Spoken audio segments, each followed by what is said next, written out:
Hola, saludos y bendiciones. Bienvenidos a una video lectura más. Feliz 2020 para cada uno de ustedes. Sea que ustedes tienen metas que gustarían alcanzar en este año, si han hecho propuestas a lograr ciertas cosas, pues les deseo lo mejor en cuanto a eso. Y pues bueno, que Dios les deseo los mejores deseos para ustedes, para sus familias, que Dios me los bendiga a cada uno de ustedes. Y pues entremos a la palabra del Señor el día de hoy. Estamos para concluir el capítulo 19 del libro de Juan. Estamos empezando con el versículo 28 y dice la palabra del Señor en el nombre del Padre, del Hijo y del Espíritu Santo. Y dice así: Después de esto, sabiendo Jesús que todo se había ya consumado, para que se cumpliera la escritura, dijo: tengo sed. Había allí una vasija llena de vinagre. Colocaron pues una esponja empapada del vinagre en una rama de hisopo y se la acercaron a la boca. Ahora, una nota aquí es: no debemos confundir el vinagre mezclado con hiel que le dieron en camino a la cruz. Lo puedes ver en el Evangelio de Mateo, capítulo 27, verso 34. La razón que se hacía el vinagre mezclado con miel era de hacer a las personas insensibles al dolor.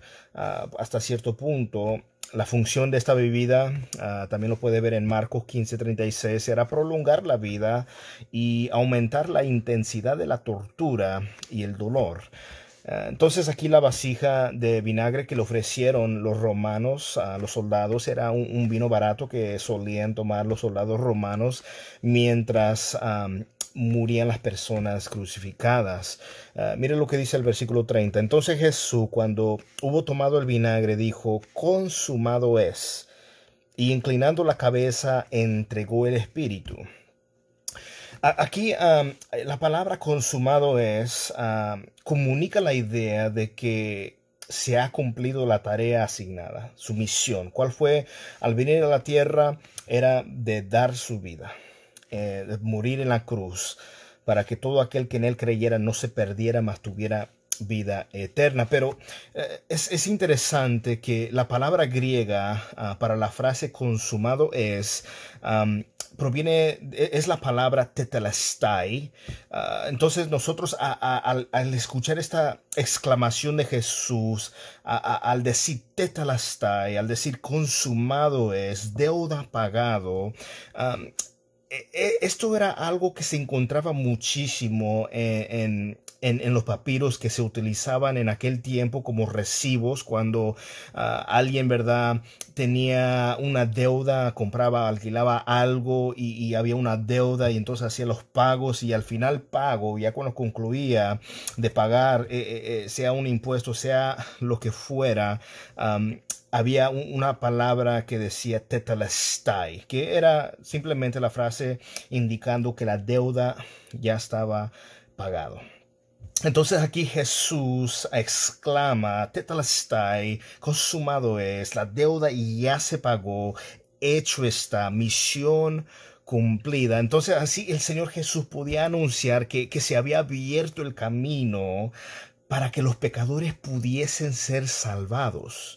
¿Quiénes? ¿Cómo? Bueno, al creer en todo aquel que creyera en Jesús, sin importar de qué nacionalidad, qué color de su piel, su estado social, económica, toda persona, rico, pobre, estudiado, no estudiado, toda persona que creyera en Cristo, depositara su confianza, su fe en Cristo, obtiene la salvación por fe y no por obras. Entonces el hecho de que Jesús, también vemos aquí en el versículo 30 al final, que dice que Él entregó el Espíritu, esto nos enfatiza el hecho de que su muerte fue voluntaria. Él decidió cuándo morir. En pleno control de sus facultades, despidió su espíritu. Este es un acto que no se podía llevar a cabo por ningún ser humano. Simplemente el único que lo podía hacer era nuestro Señor Jesucristo. Él más, en este mismo evangelio, Él dice, ¿verdad?, que Él da su vida y la vuelve a tomar. Entonces es interesante aquí que Él dice que entregó el espíritu. Él decidió, Él, ¿verdad?, decidió que ahí se se acabara en ese momento. Entonces, cuando consideramos la crucifixión, no es que lo mataron.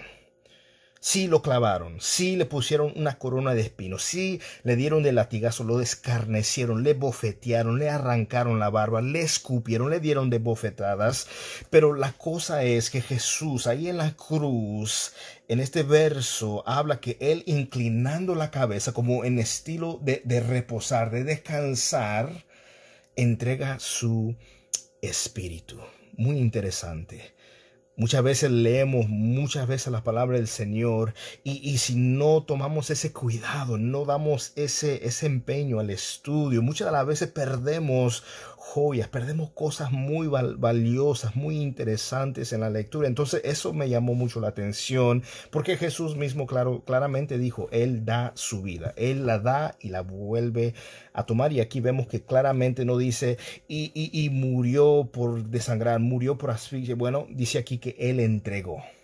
Él, en su facultad, en su decisión, decidió que ahí se terminara. Y había cumplido ya la misión. Había cumplido la razón por la cual Él había venido a dar su vida por toda aquella persona que en Él iba a creer. Gloria sea a Dios. Versículo 31 nos dice: los judíos entonces, como era el día de la preparación para la Pascua, a fin de que los cuerpos no se quedaran en la cruz el día de reposo, porque ese día de reposo era muy solemne, pidieron a Pilato que les quebraran las piernas y se los llevaran. Fueron pues los soldados y quebraron las piernas del primero y también las del otro que había sido crucificado con Jesús. Había dos ladrones, uno crucificado acá al lado de Jesús. Ellos aún estaban vivos, les tuvieron que quebrar las piernas para terminarlo de matar. Pero mira lo que dice el versículo 33. Pero cuando llegaron a Jesús, como vieron que ya estaba muerto, no le quebraron las piernas. Estamos viendo que ese día era viernes entre las 3 a 6 p.m. y el día de reposo comenzaba a la punta del sol. Entonces la costumbre romana era dejar los cuerpos expuestos como advertencia de que la ley romana no se debía de desafiar. Y pues los líderes, ¿verdad? Judíos le rogaron a Pilato que removiera los cadáveres para no profanar el día de reposo. Este era algo escrito en la ley de Deuteronomio capítulo 21, verso 22 y verso 23, que era algo especialmente sagrado para por caer durante la celebración de la semana de la Pascua y la fiesta de los panes sin levadura. Entonces es irónico que ellos estaban muy preocupados por el día de reposo, pero no de Jesús, no del Mesías, no del Señor del día de reposo. Esto es lo irónico aquí. Cuando nosotros consideramos esta parte, nuevamente podemos darnos cuenta que cuando llegaron a Jesús, vieron que ya estaba muerto. No había razón para quebrarle las piernas. Y en el Salmo se profetiza y se dice que no sería quebrado ninguno de sus huesos, profetizando sobre su crucifixión. Y tal como estaba profetizado en la Escritura, tal y cual así se cumplió. Verso 34. Pero uno de los soldados le traspasó el costado con una lanza y al momento salió sangre y agua.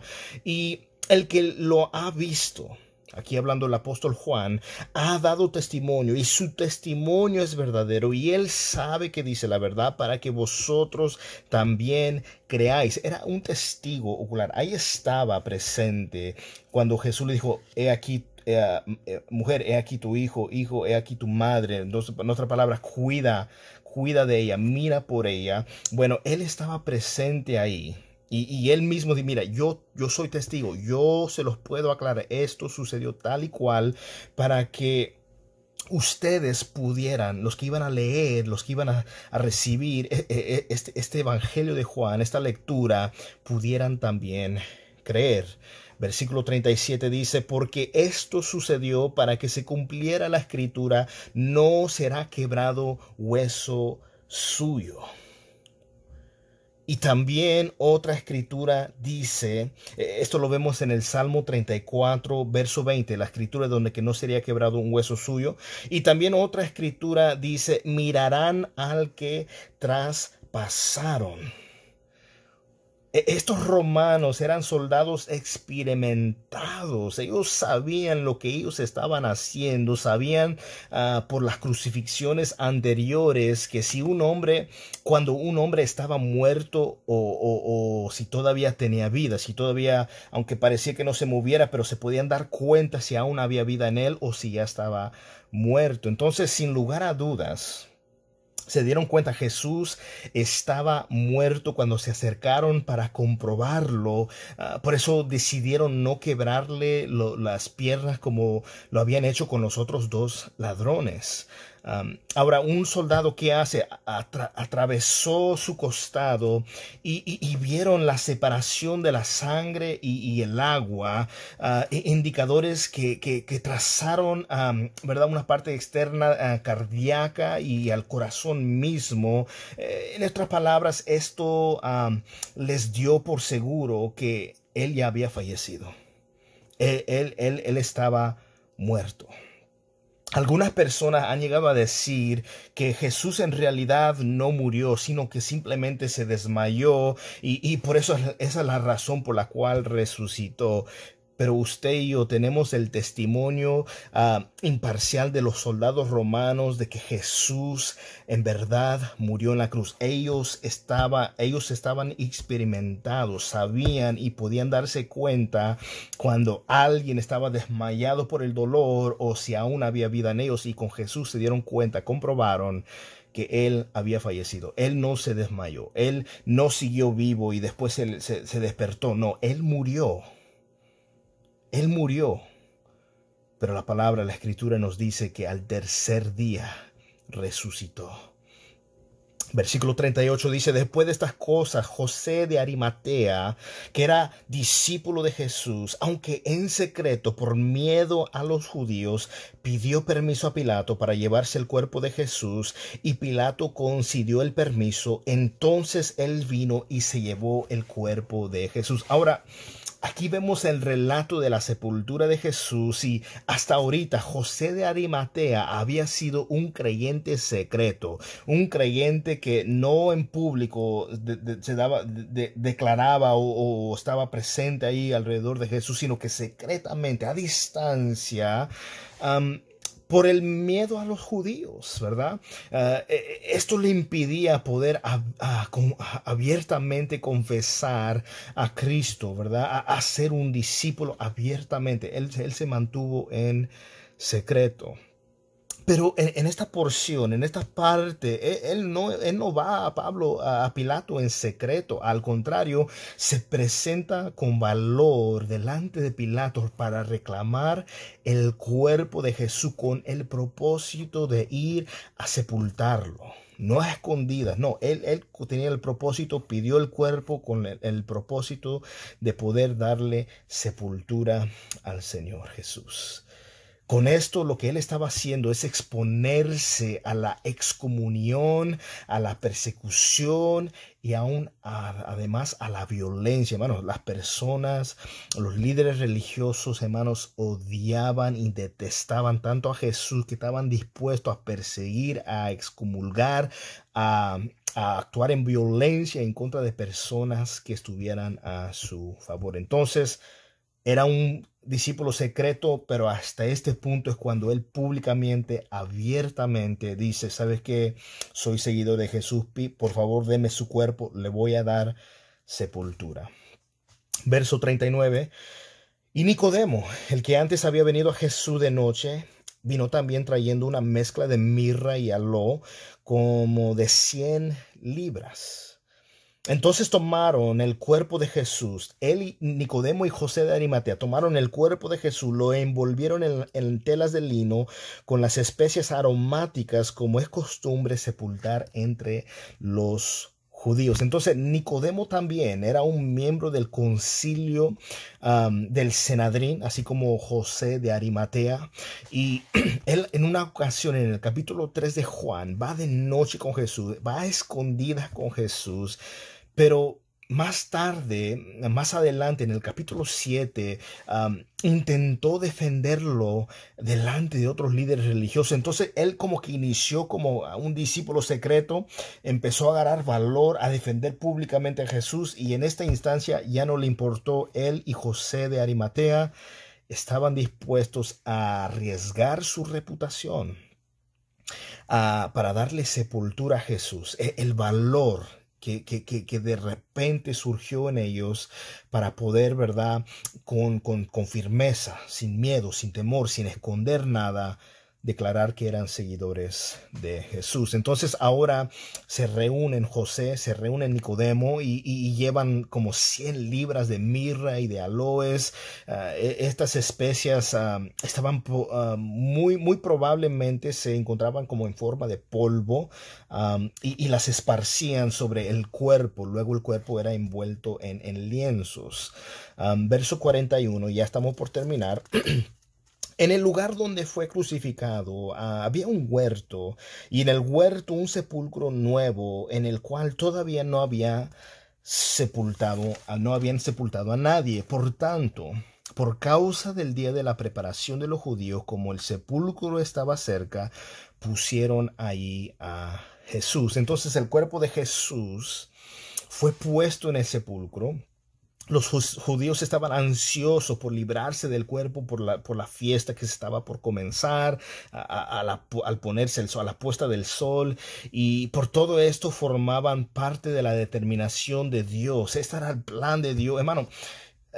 Amigos, todo lo que estaba ocurriendo desde el momento que Jesús nace, desde el momento que crece, desde que está en el ministerio, escoge a sus discípulos, hace los milagros, lo arrestan, es crucificado y muere, y ya lo están sepultando. Todo el plan de Dios se estaba llevando al cabo, a la pie de la letra, como tal y cual estaba profetizado en las Sagradas Escrituras. Entonces nosotros podemos darnos cuenta que Él es sepultado en el corazón de la tierra por 3 días y 3 noches. Y en relación con esto es algo importante observar que en la cuenta judía se consideraba cualquier parte de un día como un día entero.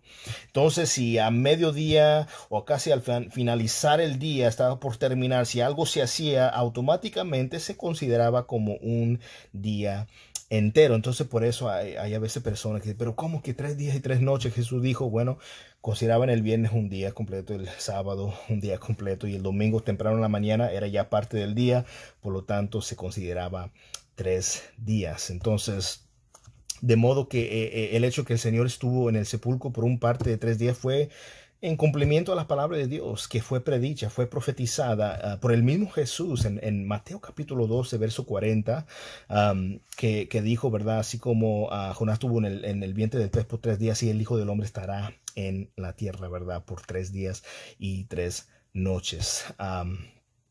Qué hermoso y qué maravilloso que nosotros al pensar en la crucifixión, en pensar en el sacrificio inmenso que ha hecho nuestro Señor Jesús, Dios encarnado, Dios tomó forma de hombre, habitó en esta tierra, hizo muchísimos milagros por el poder del Espíritu Santo sobre de su vida en su ministerio, y vemos cómo en la cruz, al final de cuentas, Él declara tetelestai, deuda pagado.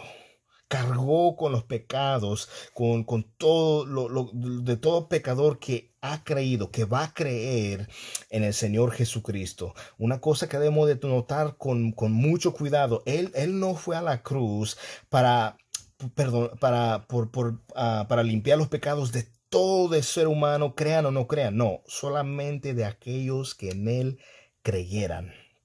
Él vino a dar su vida en la cruz. La oferta de la salvación es para todo ser humano, todo individuo, sin importar de dónde sea, cuál sea su circunstancia. La cosa es, los únicos que reciben el perdón de Dios, en la limpieza de sus pecados, son aquellos que depositan su confianza en Jesús. ¿Cómo les puedo relatar esto en ilustración? Es, por ejemplo, estás en un avión y de repente te dicen, mira, este es el paracaídas, si en una emergencia lo tienes que usar, mira, así son las instrucciones, te lo pones y tienes que jalar el gatillo ya después de haber brincado a una distancia antes de caer muy cerca a tierra y sigue las instrucciones. Entonces una persona que dice, bueno, yo no creo que vayamos a caer, pero nada, no me lo voy a poner, como quiera, no lo necesito. Bueno, el piloto dice, ¿saben qué? Ha pasado una emergencia, tenemos que avientarnos. Y imagínate, si yo tengo el paracaídas y nomás la estoy abrazando, como muchas personas dicen creer en Dios, pero en realidad a su manera, en realidad no creen en Dios, solamente quieren, ¿verdad?, sacar provecho y pensar, ¿verdad?, que honran a Dios con sus obras, porque nadie puede agradar a Dios con las cosas que nosotros hacemos si no hemos depositado nuestra fe en Jesús. Entonces, al yo depositar mi confianza completa en Jesús, lo que estoy haciendo, me estoy poniendo en las paracaídas y estoy dispuesto a obedecer las instrucciones tal como se me ha dicho. Porque si yo no obedezco las instrucciones, solamente me lo abrazo y al brincarme, ¿me entiendes? De repente en el espanto me suelto del paracaídas. ¿Me entiendes? ¿Qué pasaría? Entonces, ¿qué hacemos todos los que hemos creído en Cristo? Depositamos nuestra fe y confianza en Jesús, en la obra de la cruz, por lo que hizo en la cruz, ¿verdad? Es la razón por la cual nosotros somos justificados pues por fe. Así como dice Romanos capítulo 1, el justo por la fe vivirá. Dice Efesios 2:8 que somos salvos por gracia, por medio de la fe, y esto es un don de Dios y no por obras para que nadie se gloríe. Entonces, cuando pensamos en la crucifixión de Jesús, es algo, ¿verdad?, que desgarra a uno, es algo que impresiona a uno, deja a uno de una manera, te impacta. Pero hizo todo eso en obediencia al Padre. Dice Filipenses capítulo 2, ¿verdad?, que Él fue obediente y hasta la muerte y muerte de cruz. Se humilló hasta lo sumo. ¿Y qué es lo que Dios pide de nosotros? No, Él reconoce y sabe que no somos perfectos. Nadie, ni un cristiano, ni una persona en las iglesias que carga una Biblia, nadie es perfecto. Pero ¿sabe qué? Dios al salvarnos nos va perfeccionando, vamos madurando, vamos creciendo en nuestro caminar espiritual. Y el día que el Señor venga por su iglesia, el día que Dios nos llame a cuenta, de ese día en adelante termina nuestra lucha con esta vida, este mundo de pecado. Y de ahí en adelante nosotros podemos, ¿verdad?, descansar completamente en el Señor. Cuando el Señor venga por su iglesia, seremos arrebatados en los aires y se nos dará cuerpos glorificados. Y ya no más habrá imperfecciones, tendremos un cuerpo glorificado, una vida sin pecado, sin dolor, sin tristeza. Ya no habrá más llanto ni más tristeza cuando estemos en la presencia del Señor. Que Dios me los bendiga. Nuevamente mis mejores deseos para cada uno de ustedes, sus familias en este 2020. Un abrazo, saludos y bendiciones.